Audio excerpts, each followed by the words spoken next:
খুঁটিনাটি রান্নাবাটি কুকিং চ্যানেলে আপনাদের সকলকেই স্বাগত জানাই। আজকে বানিয়ে নেব না, এটা বলা কিন্তু ঠিক হবে না। বানাতে চেয়েছিলাম এক, হয়ে গেল আরেক। চলুন তাহলে সমগ্র ভিডিওটা দেখে নিই যে কি বানাতে গিয়ে কি হয়ে গেল। এই জন্য প্রথমেই আমি হাই ফ্লেমে একটা ফ্রাইং প্যান বসিয়ে দিলাম।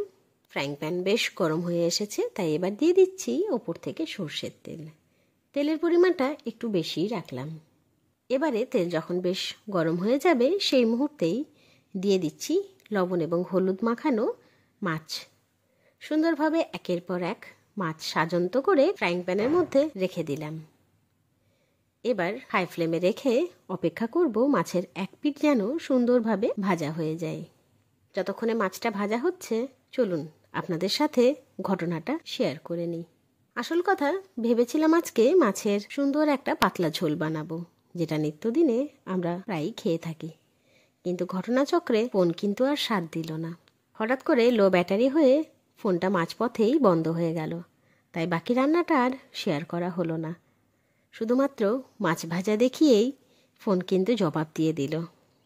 তাই ভাবলাম যে উদ্দেশ্যে ভিডিওটা করলাম সেটা তো আর সাধন হলো না, তবে যেটুকু কাছে আছে সেটাই না হয় আপনাদের সঙ্গে শেয়ার করে নিই। সেই জন্যই আজকের এই অর্ধেক ভিডিওটাই আপনাদের সঙ্গে শেয়ার করলাম। আশা করি আপনাদের ভালো লাগবে। এই রান্নাটা আজকে যেহেতু সম্পূর্ণ শেয়ার করতে পারলাম না, অন্যদিন অবশ্যই কিন্তু আপনাদের সঙ্গে বাকি রান্নাটা শেয়ার করে নেব।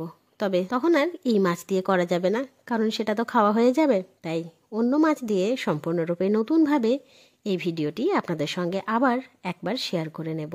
আজকের মতো এখানেই। এরকম সুন্দর সুন্দর রান্নার ভিডিওস দেখার জন্য অবশ্যই আমার চ্যানেল খুঁটিনাটি রান্নাবাটিকে সাবস্ক্রাইব করতে ভুলবেন না। অবশ্যই লাইক, শেয়ার এবং কমেন্ট করে জানাবেন আমার দেওয়া সমস্ত ভিডিওস আপনার কেমন লাগছে। ধন্যবাদ।